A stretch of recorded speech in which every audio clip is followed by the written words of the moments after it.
Right, so I'm here with Lamiaa. Yes. You are from Egypt and you've just been on the panel. Yep. And a lot was being discussed around globalization, about new jobs, AI and young people. With agriculture, right, we can talk of some of the highest agriculture producing countries on the continent. You working from Egypt, out of Egypt, how are you supporting or partnering with other economies in Africa to develop the agricultural sector? Oh, thank you. Very glad to be here and interviewed by you. And thank you for Afreximbank for allowing us to travel all these distances to come and to speak and to have a dialogue with Caribbean countries, which is also part of our continent. Good. So our panel today, we were discussing initially about how to empower young people to be part of the policy. Agriculture in Africa is one of the main sectors. Until this moment, a lot of economies in Africa, they are based on agriculture. 100%. So what we try to do in Egypt, various things. So first of all is to work on the international standardization, because just to ensure the quality of our products are meeting the expectations of the international market.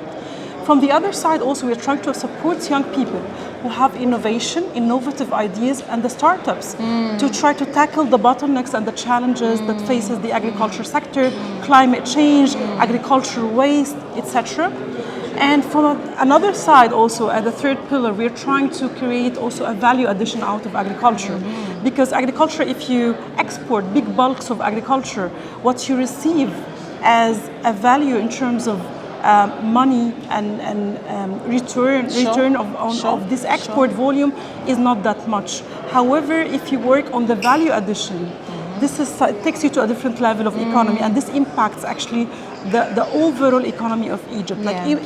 Exporting and working on exporting, manufactured goods. It differently takes you to another level of economy. How do we make agriculture attractive to young people, right? This generation thinks when you talk of agriculture, you've got to wear a big hat and no makeup and you've got to be a farmer and get dirty. It's not an easy sector to sell, yet it's got so much money. But a lot of young people, especially this generation and the younger ones, Z and Alpha, don't really appreciate how much money agriculture can bring in. How are you making this attractive? Yes, absolutely. I totally agree with you. But if you look at agriculture and how to make it more attractive to young people, it's crucial to create awareness and to work on changing the mindset of the young generation and to inspire them with examples. What is the level of value addition, the value of return on investment, if they can work for a certain activity on agriculture, how much they can get.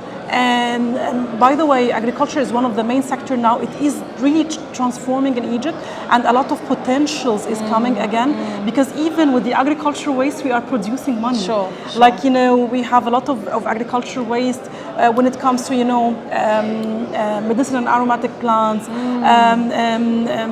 sugar cane, a lot of crops, and now we are transforming this to, compost, or even essential oils, or There's so much more to it. Opportunities. And this actually needs to create this awareness.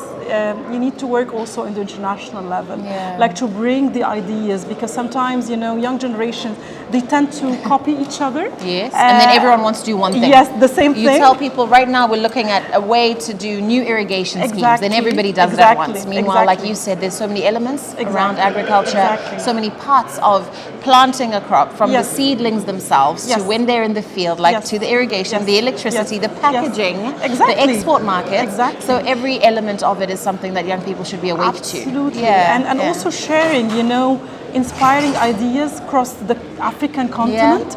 Also, this is very important. I've seen a lot of, young and dynamic African young people that they are transforming really the economies, and they manage in few years to have a rewarding return on their investment, reaching really millions out of agriculture. So really we have to bring these champions that we call champions and shed light on them and to inspire the young people. Because we need, more of positive, positive figures and positive empowerment for the young people. Keep doing it. And another thing also related to agriculture, which is how to make it also very inclusive, because agriculture is associated with poverty.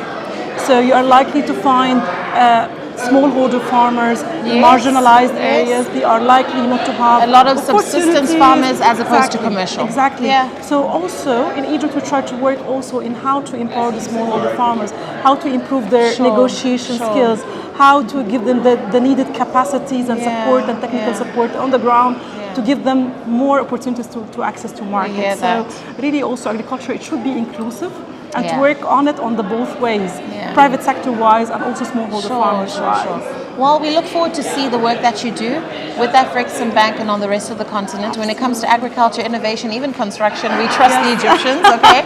There's so much they used to do just with the Suez Canal, all right? Living in the climate and environment that you did. We're constructing, we're really putting the foundation. We were there for IATF, so we saw there you how go. this new Cairo You've developing and what you've been doing. So it's exciting, and I sure see your also Egypt passion. can learn a lot from the African countries.